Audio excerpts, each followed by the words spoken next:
dapat info bahwa mereka nggak ada speedboat yang mau speedboat yang mau mengangkut pasien itu. Pernah ditentang keluarga? Sering. Ditentang keluarga sering juga. Wah, durhaka.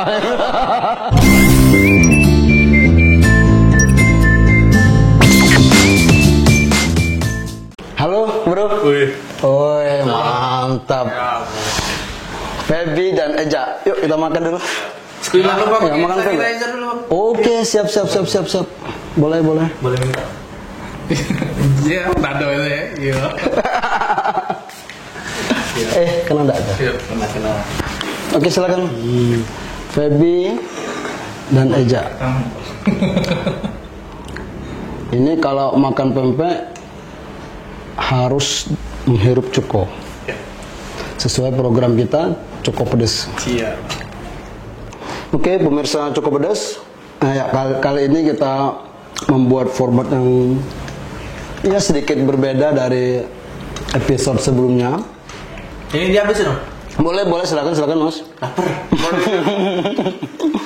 Jadi podcast cukup pedas ini bisa kalian saksikan di YouTube channel Palpers Official dan juga Spotify dengan nama cukup pedas. Kita nikmatin dulu pempeknya. Sehat bro? Alhamdulillah. Tetap aktif dalam mengawal kegiatan pengawalan ambulans? Alhamdulillah aktif. Kalian ini tergabung dalam Sumsel Darussalam Rescue Ambulans. Yep. Tolong dong diceritain, mungkin Feby dulu. Kalau mula untuk berdirinya SDRA ini pada tanggal 18 Agustus 2018 untuk terbentuknya. Kita bertujuan membentuk SDRA ini kadang miris kita lihat ambulan kejebak macet atau atas ego orang lain mungkin yang nggak mau ngasih jalan atau yang gimana kan. Ya dari inti hati kita itu kita pengen membantu dan kita buat wadah yang namanya SDRA, Sumsel Darussalam Rescue Ambulan, yang inilah untuk kita membantu ambulan-ambulan yang rujukan ataupun ambulan menuju pemakaman dan lain-lain. Oh, jadi yang kayak ada driver motor yang mengawal ambulans itu ya kalian ya? Iya, siap. Kayak BM lah, BM. Kayak BM. Patwal, patroli pengawal kalau di kayaknya. Nyerupai lah. Nah, terus apa sih yang jadi motivasi kalian untuk membuat kegiatan sosial seperti ini, Mas?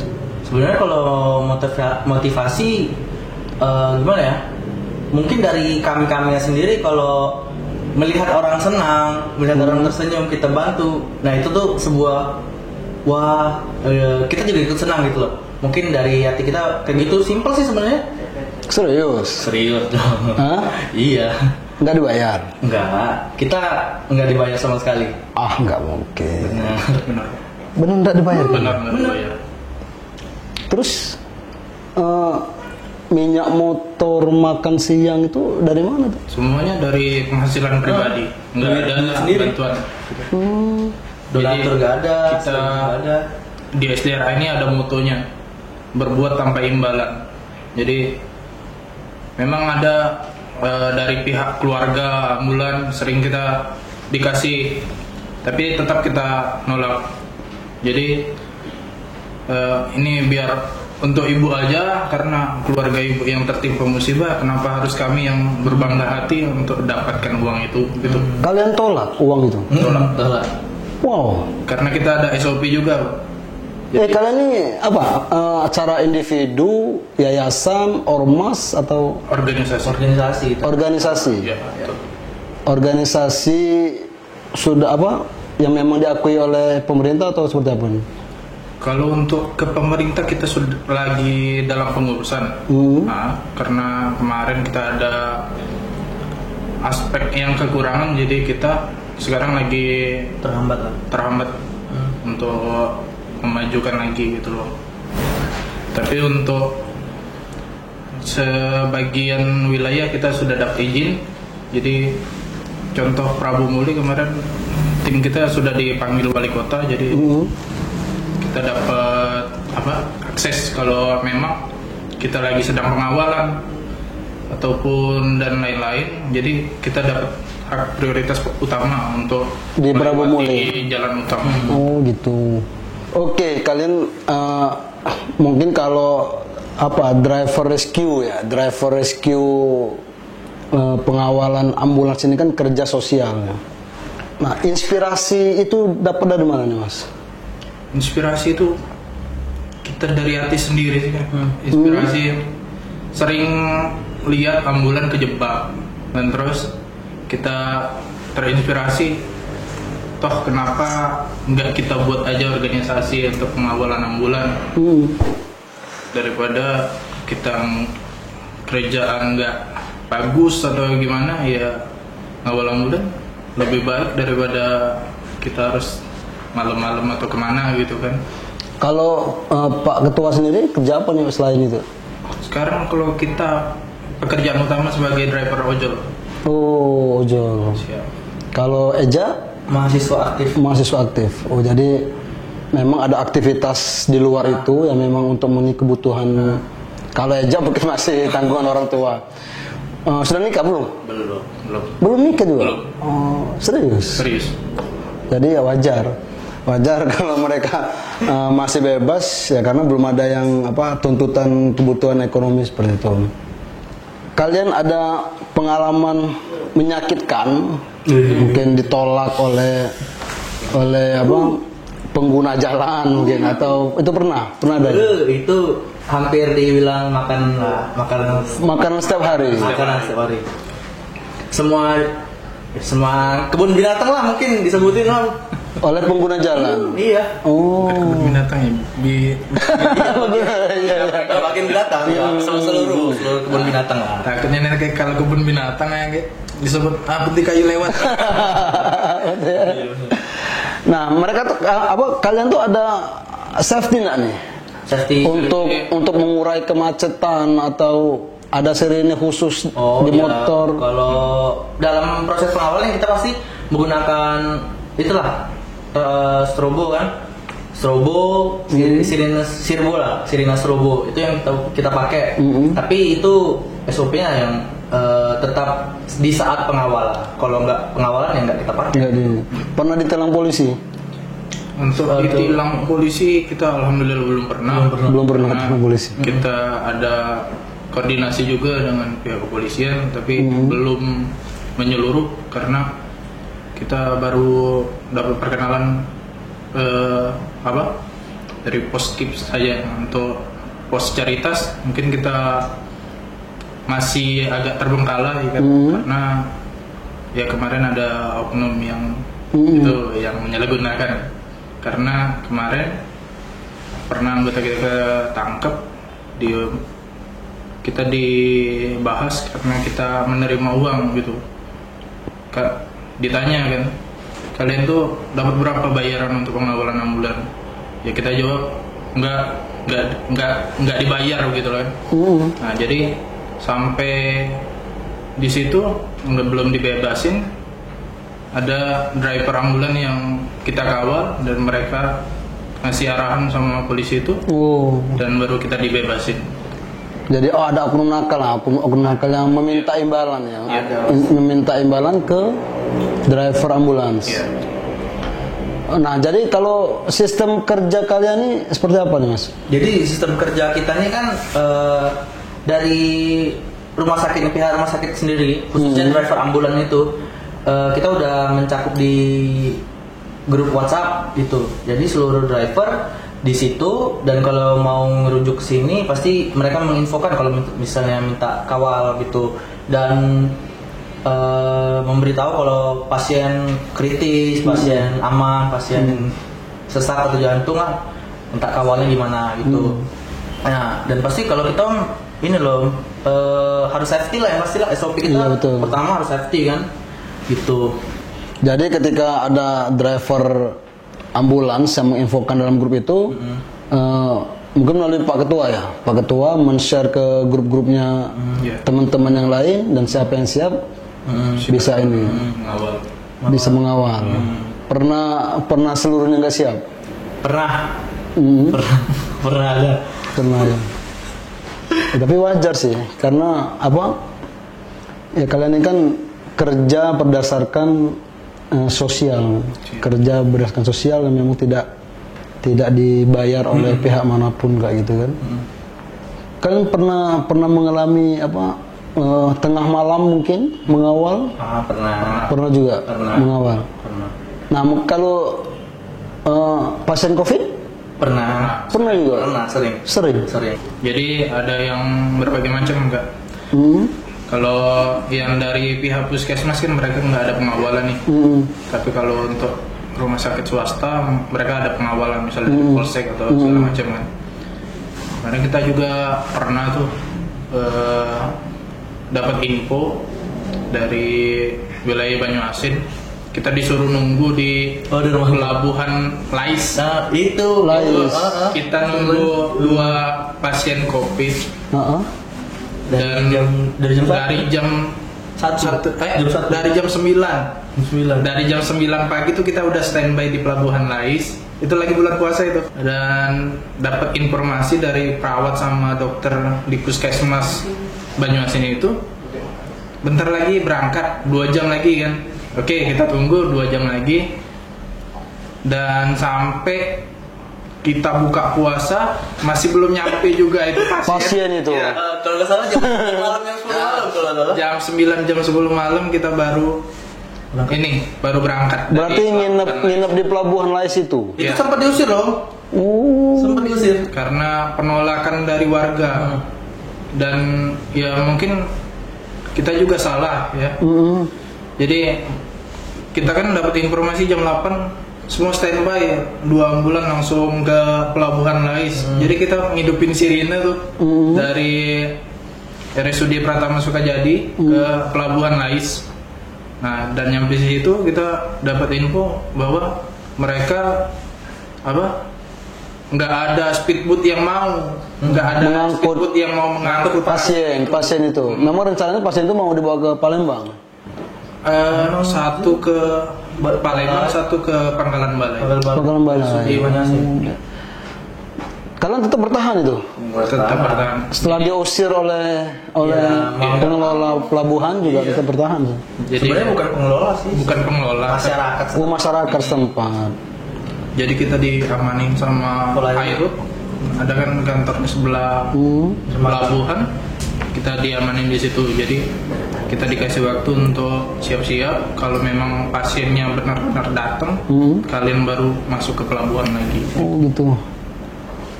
Wow, hampir jam berapa tadi? 9 malam. 9 pagi sampai jam 10 malam. Jam 10 malam. 13 jam. 13 jam di pelabuhan. Itu kalau di Pakai APD ya. mobil sampai Lampung sudah. Nah, terus untuk pengawalan pasien COVID ini, perlengkapan kalian apa? Perlengkapan kita di sini masker, disinfektan nih yang Modal pasti. sendiri juga. Modal sendiri. Nggak ada bantuan dari rumah sakit atau APD, nggak ada. Yang pasti kalau ngawal pasien COVID harus lebih jarak lagi. Nggak takut, Mas? Takut itu Ada, tapi jalanin aja lah. Karena kan yang ya seperti kita katakan lah, pemerintah sendiri kan mengumumkan kasus pertamanya COVID ini kan di bulan Maret tanggal 2. Nah itu kan setelah diumumkan itu mulai beberapa kebijakan dikeluarkan pemerintah, salah satunya PSBB kayak gitu. Nah ya walaupun PSBB tetap aktivitas ekonomi sepi kayak gitu kan, tutup, dan itu mencekam banget kan untuk kita yang masyarakat umum ini kan sangat mencekam, termasuk juga media. Kita juga work from home kayak gitu kan. Nah, kalian tetap berani tuh dengan kondisi yang mencekam seperti itu. Dikatain berani juga was-was takut sih Om. Tapi ya pertama tuh dari hati kita, ini tugas saya loh. Ini tugas saya, ya saya harus ngejalanin tugas saya 100%. Karena misalnya contoh kalau orang, kamu bisa nggak bagi waktu gitu? Kalau menurut saya sendiri, saya jadi orang, saya nggak bisa bagi waktu. Karena kenapa? Karena step by step itu, kalau ada 2 pilihan, kita harus menyelesaikan satu-satu. Ya, Nggak bisa betul. kita berdua. Jadi kalau yang tugas saya nih ngawal ambulan pasien COVID, ya udah saya harus ini dulu sampai rumah sakit. Gila. Baru tugas kedua saya apa gitu. Misalnya kalau kuliah, nah tugas kedua saya kuliah, baru saya nyelesain kuliah. Tapi kalau bisa aja kebalikannya. Pernah ditentang keluarga? Sering. Ditentang keluarga sering juga. Waduh, durhaka. Tapi kalau saya pertama waktu ngawal ambulan gitu udah di OC, cara orang tua kan takut lah anaknya mana yang nggak takut kan. Kedua waktu pas awal COVID, hati-hati ini kena ocehannya ini, ya udahlah Bismillah aja. Sudah. Sudah ada berapa pasien yang dikawal? Dari ratusan pasien. Belum sampai ribu ya. Sampai itu kalau ada yang meninggal juga kita kawal sampai ke pemakaman kayak gitu. Dari rumah duka ke TPU. Tapi kalau aku bisa bilang kalian tuh nekat loh. Nekat, betul-betul nekat.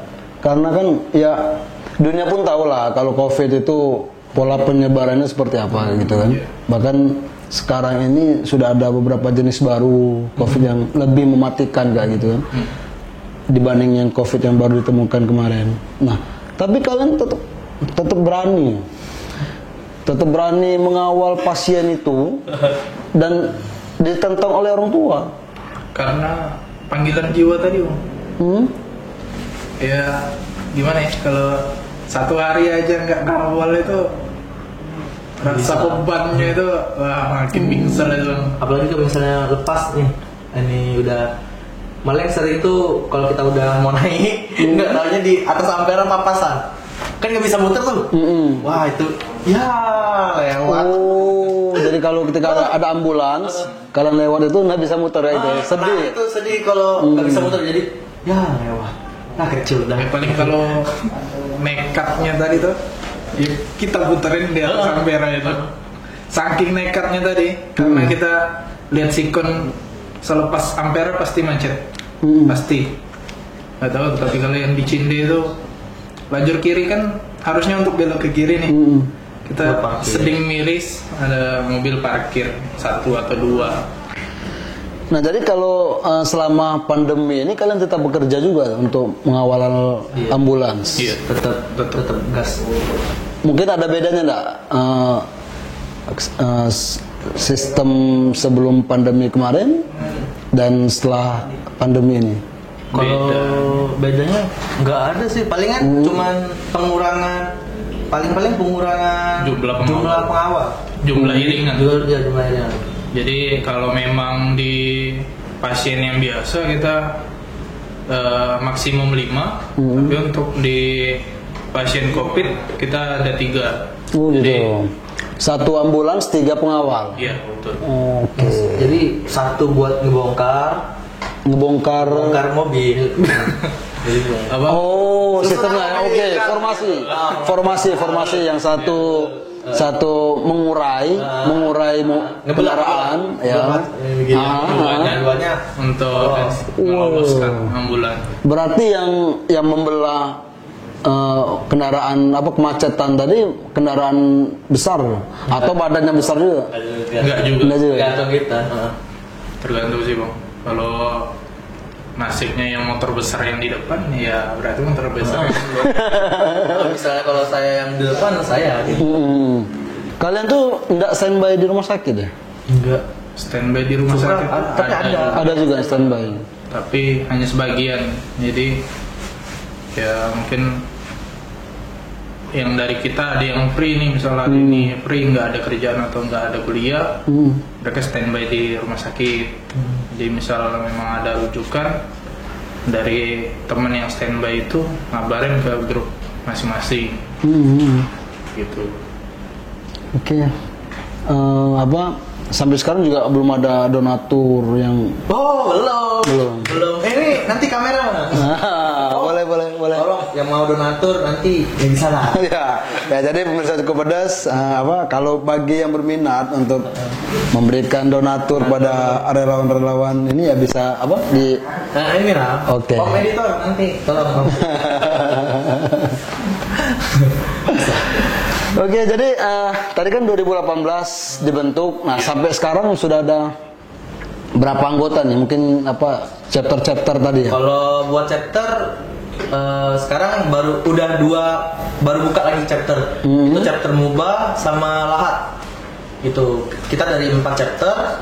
Yang pertama Palembang, kedua Banyuasin, ketiga Prabu Muli, keempat Batu Raja. Nah, duanya yang ini Lahat sama Muba sekarang yang baru 6 chapter ya. Kalau total seluruhnya Total keseluruhan relawan ada 50 relawan. 50 relawan dari 6 kabupaten kota tadi. Iya, betul. Untuk yang paling banyak mendominan di wilayah Palembang sama Banyuasin. Itu untuk yang paling terbanyaknya. Kalau untuk wilayah 5 lainnya masih dalam kondisi empat lainnya. Empat lainnya tuh masih sekitar 10-an gitu. Jadi mendominan paling banyak timnya di Palembang sama Banyuasin.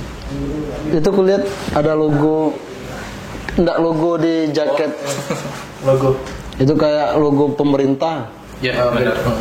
Karena kita juga logo-logo SDRA wilayah kita cantuminnya sama kayak logo wilayah. Per wilayah beda. Jadi kalau Palembang mengikutin Pemkot aja. Gitu. Ini kan lebih ke provinsi. Provinsi kalau itu. Jadi ciri-ciri khasnya tuh kan dapat semua. Kalau memang kita mencantumin di situ kan. Oke bro, mungkin ada pesan pada pemirsa Cukup Pedas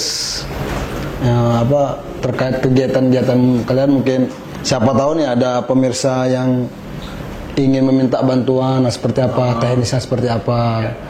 Kalau untuk pelayanan unit ambulan, FYI for your information, kita ada unit ambulan SDRA. Itu untuk bisa pasien, bisa juga untuk antar jenazah gitu. Kalian punya mobil sendiri untuk ambulans? Alhamdulillah. Wih, keren loh. Mobil pribadi Iya. Nah, terus mungkin bisa disampaikan. Nah, itu bisa nanti kalau membutuhkan ambulan bisa dikontak, nanti ada nomor kontaknya. Untuk pelayanan unit ambulan. Nah, kalau pesan-pesannya buat masyarakat Kota Palembang, yang pertama cuma mengingatkan bahwasannya prioritas di jalan itu damkar dan ambulan. Nah, tolonglah kalau ada damkar atau ada ambulan menepi, nggak sampai 5 menit kok paling menepi ya sekitar 5 menitan kan nggak salah, nggak mengganggu. 5 menit terlalu lama juga terlalu lama mungkin ya. Kalau sudah ambulan lewat bolehlah silakan gitu. Ingatin prioritas aja lah gitu. Banyak sadar diri Pak. Sadar diri dan sadar akhirat.